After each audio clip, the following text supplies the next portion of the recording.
Por 13 años me dijeron que mi lugar era esperar en la puerta y sonreír cuando él volviera. Me llamo Elena, tengo 42 años y soy la esposa de un combatiente. Hoy cuento esto porque la historia que viví en silencio no es solo la mía, es la historia de muchas familias que aprendieron a callar mientras las heridas se convertían en secretos que devoran. Voy a explicar por qué decidimos no rendirnos, por qué la lealtad se transformó en lucha y por qué ahora, con pruebas en la mano, he decidido sacudir el polvo del olvido. Prepárate para entrar conmigo en habitaciones frías llenas de olor a café quemado y medicación, para escuchar teléfonos que no suenan cuando más los necesitas y para ver papeles oficiales que ocultan más de lo que muestran. Esto no es solo una historia de guerra y retorno, es una historia de amor que tuvo que reinventarse a cada paso, de un silencio impuesto por la burocracia y el miedo, y de la persistente búsqueda de reparación. Si escuchas desde cualquier lugar, deja un comentario al final y comparte esta voz. Hay historias que cuando se liberan sirven de escudo para otros. Antes de que todo cambiara, vivíamos en una rutina aparentemente sencilla. Nos levantábamos al alba, el olor del pan recién hecho llenaba la cocina y el ruido de las llaves era la señal de que la distancia había regresado a casa por un rato. Marcos volvía con las botas cubiertas de barro y una sonrisa que todavía era capaz de curar el cansancio más profundo. Teníamos un hijo pequeño, Javier, que a los 5 años pensaba que su padre era un héroe capaz de cualquier cosa. En esos días la casa olía a colonia barata y libros viejos, y en la mesilla siempre había un rosario que la abuela Ana había tejido a mano. Lucía, mi amiga de la universidad, venía los fines de semana a tomar café y a escuchar historias que a veces yo no entendía del todo porque eran de mundos distintos. Había una sensación de pueblo pequeño donde todos sabían que existían sacrificios, pero nadie imaginaba que el sacrificio podía convertirse en olvido institucional. Los sonidos de la noche eran los de conversaciones a medias, risas en la terraza y el murmullo del televisor con noticias que hablaban de fronteras lejanas. Aquella vida antes del cambio estaba tejida de detalles cotidianos y de certezas frágiles que creíamos sólidas.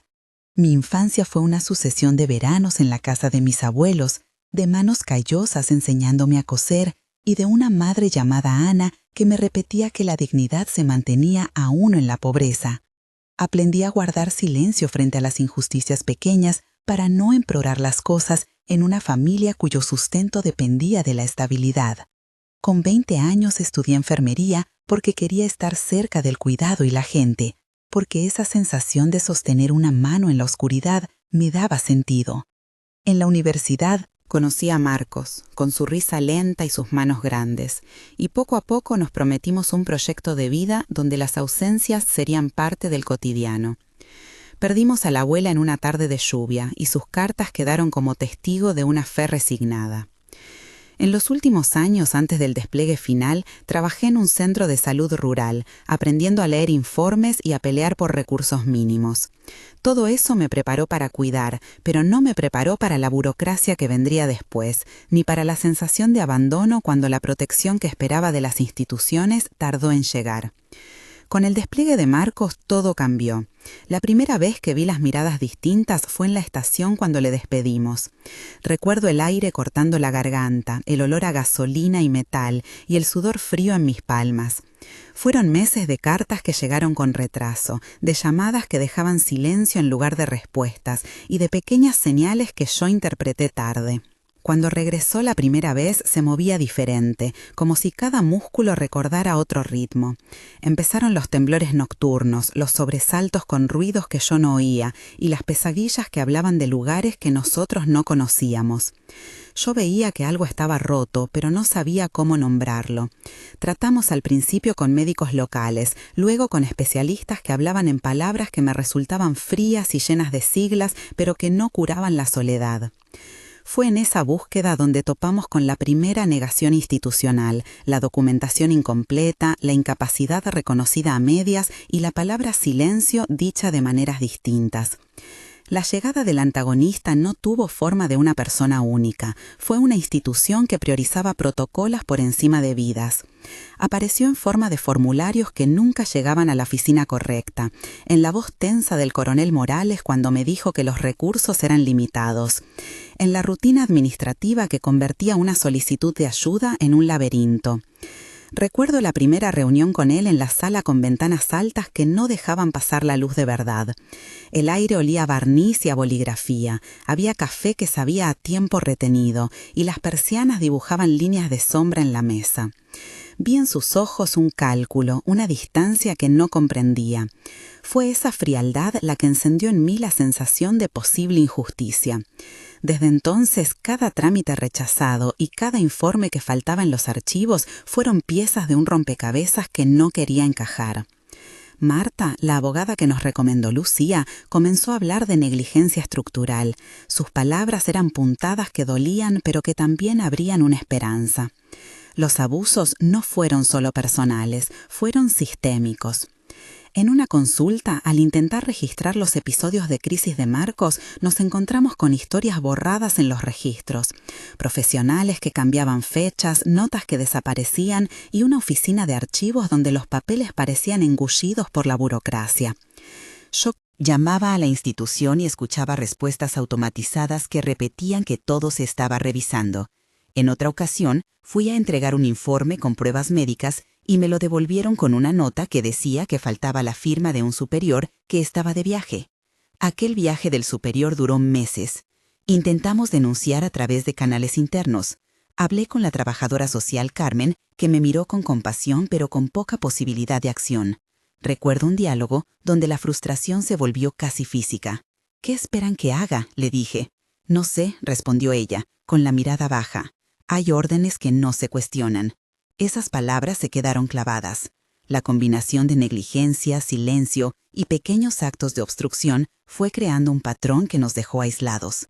La decisión de planear una salida, no una fuga en sentido literal, pero sí una ruptura de la pasividad institucional, se fraguó en una cocina con la luz amarilla del atardecer. Hablamos con pocos, decidimos con menos. Javier tenía ahora 10 años y su mundo necesitaba estabilidad. Recuerdo la conversación como si fuera una pieza de teatro de la que yo no era la protagonista. «No podemos esperar a que nos reconozcan», dije. «Si no hacen su trabajo, tendremos que buscar otras vías», respondió Lucía, apretando una taza de té que temblaba. Marta, la abogada, trajo un plan: recabar pruebas, pedir copias de los expedientes, buscar un periodista que no tuviera miedo de nombrar. Nos dijo también que había un canal internacional que había tratado casos parecidos.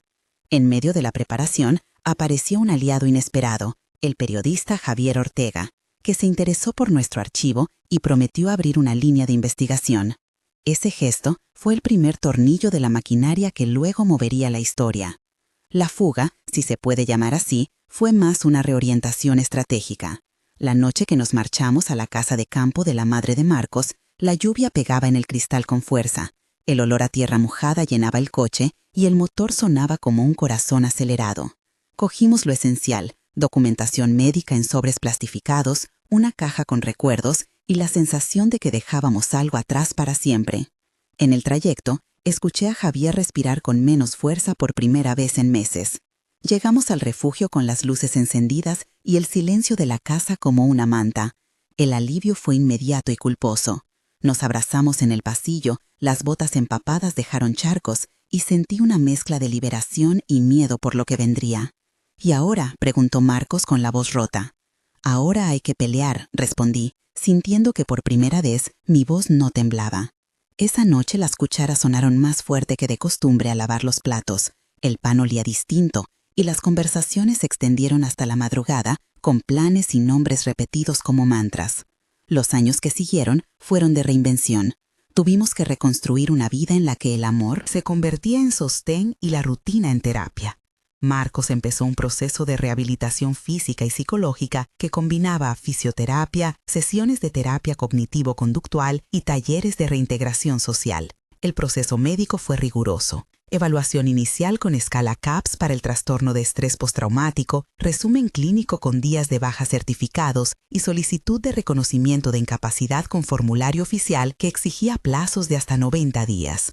En paralelo luchamos con la administración por una pensión que tardó en llegar y con la comunidad que a veces no entendía por qué nuestra vida ya no encajaba en los moldes de antes. Durante ese tiempo conocimos a la doctora Ruiz, que se convirtió en una figura clave.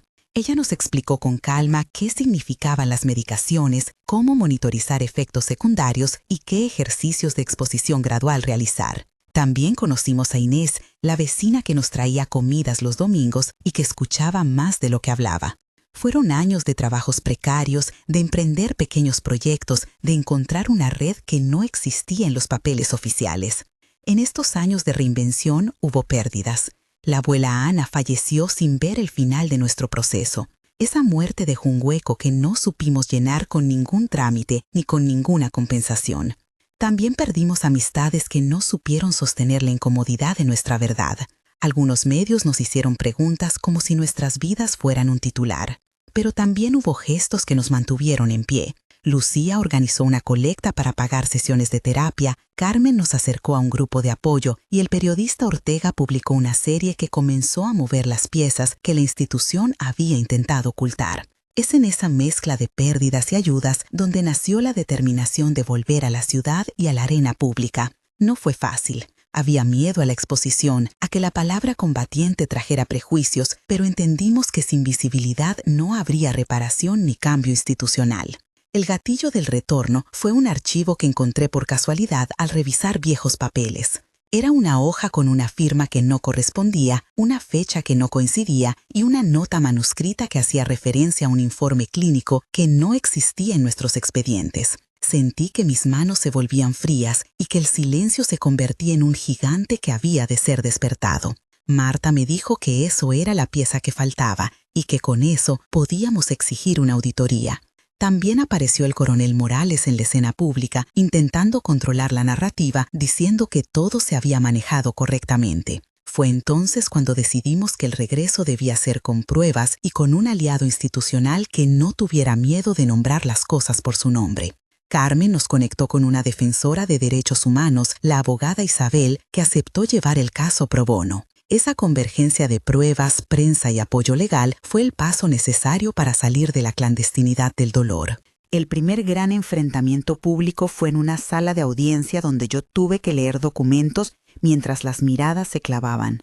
El olor a madera vieja, el murmullo de la prensa, la luz que se colaba por las ventanas y el silencio expectante crearon una atmósfera casi judicial. Recité fechas, di nombres, mostré la hoja con la firma falsa. Hubo tensión palpable. En ese instante se produjo un intercambio de palabras con el coronel Morales que se convirtió en escena central. No es personal, dijo él. La seguridad es prioridad, respondí yo con voz firme. ¿Y las vidas?, preguntó Isabel. Hay protocolos, argumentó él. Los protocolos no sustituyen la humanidad, dije. El diálogo se prolongó con interrupciones, con preguntas que sonaban a acusación y con defensas que parecían prefabricadas. Al final de esa audiencia, logramos que se abriera una investigación interna, algo que hasta ese momento parecía impensable. Fue un paso simbólico, pero la batalla por la verdad estaba lejos de terminar. Momento de tensión 1, conflicto interno, memoria activada y decisión tomada. Sentí el pulso en la garganta, vi la foto de Javier en mi cartera y supe que no podía retroceder. Recuerdo el olor a tinta, las manos que temblaban al entregar documentación y el silencio que siguió. Fue una sensación de vértigo seguida por la claridad de saber que por primera vez mi voz no sería ignorada. En ese instante decidí sostener el nombre de Marcos y de tantas familias que no habían sido escuchadas. La investigación expuso fallos administrativos, pruebas manipuladas y una red de complacencia que permitía que ciertos casos quedaran en la sombra. Los 2 años siguientes fueron de descargas emocionales, de audiencias, de exámenes periciales y de reuniones largas que dejaban a todos exhaustos. Tuvimos que presentar documentos, conseguir testigos y esperar peritajes que tardaban meses. En uno de esos momentos de espera vino la noticia de que la pensión se reconocería parcialmente, que algunos responsables serían llamados a declarar y que se abriría una comisión. No todo fue inmediato ni completo. La institución aceptó cambios superficiales y se negó a admitir responsabilidad plena. Sin embargo, la presión mediática y la comunidad que apoyaba nuestra historia obligaron a una revisión de algunos procedimientos. Fue un triunfo a medias, pero un triunfo que permitía que el nombre de Marcos y de otros fuera escuchado en voz alta. Momento de tensión 2. Memoria activada por un testimonio que rompió silencios. Un excompañero de unidad llamado Samuel apareció en la investigación. Al principio dudó, luego entregó una carta que confirmaba prácticas que habían sido negadas. Su testimonio nos dejó sin aliento, puso en evidencia estructuras y obligó a que la opinión pública mirara de frente. Fue la prueba que nos abrió puertas a procedimientos legales y administrativas que antes eran cerradas. A lo largo de este proceso, conocimos nombres imprescindibles. Marta, la abogada con voz firme, Lucía, la amiga que no se cansó, la doctora Ruiz que explicó cada medicamento, Carmen, la trabajadora social, que nos tendió la mano, Javier Ortega, el periodista que no ocultó nada, el coronel Morales, que representó la resistencia institucional, Isabel, la defensora de derechos humanos, y Samuel, el testigo que rompió el silencio. Cada uno aportó una pieza, una acción pequeña o decisiva que nos permitió avanzar. En las conversaciones hubo muchas escenas de diálogo extendido, con preguntas repetidas, dudas, acusaciones y reconciliaciones. Recuerdo, en una confrontación con Morales, que las palabras eran como golpes. ¿Por qué tardaron en reconocerlo?, pregunté. Hay criterios, respondió. Los criterios matan a las personas, dije. No convirtáis esto en un espectáculo, intentó él apagar la escena. La verdad no es espectáculo, sino deber, replicó Isabel. Fueron intercambios largos, con silencios densos y respiraciones contenidas. Técnicamente, el proceso legal exigió pasos claros. Primero, presentación de la demanda con anexos numerados. Segundo, solicitud de peritajes médicos con plazo de 90 días. Tercero, comparecencia de testigos. Y cuarto, resolución administrativa con posibilidad de apelación en 30 días. Cada paso requirió formularios sellados, copias compulsadas y un control estricto de plazos. Esta claridad de procedimiento nos ayudó a resistir en momentos en que la incertidumbre era grande. Los momentos de tensión 3 surgieron en la audiencia pública final. El silencio de la sala y el murmullo en el exterior se mezclaban con el olor a papeles nuevos. Sentí que cada palabra contada por mí tenía el peso de muchas otras. Escuché preguntas incisivas, respuestas evasivas y finalmente una decisión que, aunque no satisfacía por completo, marcó un antes y un después. Fue el cierre de un círculo donde la comunidad, la prensa y el trabajo de abogados lograron que la institución reconociera fallos y prometiera reformas. Fue una reparación completa, pero permitió que otros pudieran presentar sus casos con menos obstáculos. En el epílogo comienza la transición desde la confrontación pública hacia la reparación y la comunidad organizada. Un mes después del fallo inicial, nos sentamos en el salón con amigos y aliados. Había una sensación agridulce mezclada con alivio y miedo. En esos 30 días organizamos reuniones con otras familias, abrimos un archivo en línea con documentos escaneados para que nadie más tuviera que pasar por la opacidad y empezamos a planificar un centro de apoyo. Recibimos mensajes de personas que decían «yo también lo viví», con palabras que pesaban como confesiones. Esa primera fase fue de encuentro y de sentir que la soledad se partía. Empezamos a trabajar en protocolos ciudadanos de denuncia, haciendo talleres donde explicábamos cómo documentar episodios, a quién acudir y cómo conservar pruebas. Las charlas olían a café, a papel y a esperanzas compartidas. Sentí que la comunidad nacía de las cenizas de nuestro silencio. 3 meses después, las cosas habían tomado un curso más institucional. La comisión que se abrió había iniciado reformas menores. Comenzamos a formar una red de apoyo legal para ayudar a otras familias, y el pequeño centro que soñábamos tenía ya voluntarios. La repercusión mediática permitió que entidades de apoyo nos ofrecieran recursos. Lanzamos una campaña online con un archivo público y protocolos descargables. Marcos empezaba a dar charlas en espacios donde se reunían veteranos y esposas, compartiendo su testimonio y las técnicas de afrontamiento que le ayudaron en la rehabilitación. Nuestra vida cotidiana seguía siendo de ajustes, pero la sensación de estar haciendo algo colectivo nos fortalecía. La esperanza comenzó a ser una práctica diaria y no solo una palabra buena de decir. 6 meses después, la reparación tenía matices más concretos.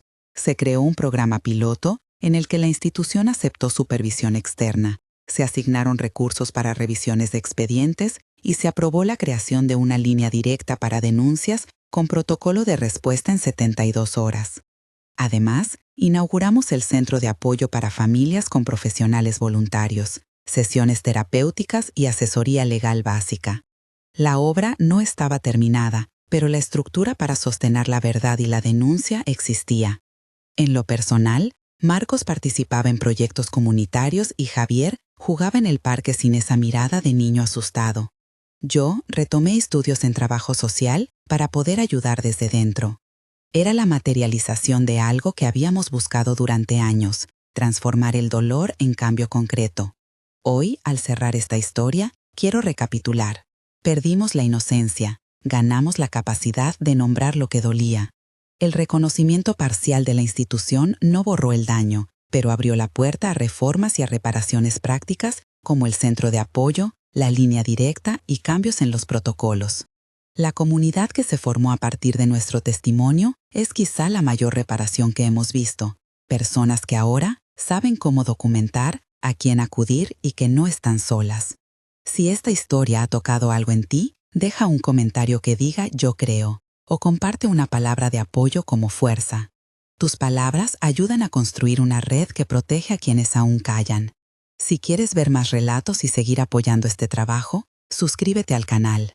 Al hacerlo, no solo seguirás historias como esta, sino que serás parte de una comunidad que exige justicia y ofrece acompañamiento. No cierro sin decir que la verdad no es una bala que resuelve todo de inmediato. Es un proceso de encuentros, documentos, testigos y, sobre todo, de personas que deciden no mirar a otro lado. La reparación es lenta, la justicia muchas veces incompleta, pero cada paso hacia la visibilidad reduce el poder del silencio. Terminamos con una frase que hemos repetido en las reuniones. La verdad, aunque tardía, tiene la fuerza de transformar el miedo en esperanza y la culpa en acción. Si te ha importado esta historia, comparte, comenta y únete. La comunidad que construimos hoy puede ser el refugio de mañana.